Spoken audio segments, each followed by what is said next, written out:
গাঁৱৰ পৰা বাছ ধৰি চহৰলৈ গুচি অহাৰ পৰত দিগন্তত হাহাকাৰ কৰা ডুবু ডুবু বেলি আৰু বোৱতী নদীৰ শপত খাই কৈছিলোঁ এদিন মুঠি মাৰি ধৰিম আকাশৰ নাও যেন জোন। দিগন্ততে হাহাকাৰ, এতিয়া ইয়াত এখন শুই থকা নিস্তব্ধ চহৰ। দিগন্ততে হাহাকাৰ হ'ব। গাঁওখন একেই আছেনে? অহাৰ পৰত আয়ে বান্ধি দিয়া লাৰু পিঠাৰ কাগজখনতো আজিকালি কটা মৰাৰ খবৰ।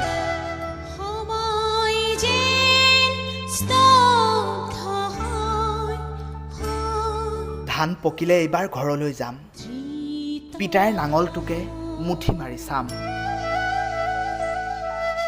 ঢেকিয়ালৰ মাটি দুবিঘাত পাৰিলে হালখনকে বাম, নৈখনৰ শীতল পানীয়ে দেহা জোৰ পেলাম। ৰাতি দুভাগ হ'ল, ইয়াতচোন মোৰ টোপনি নাহে।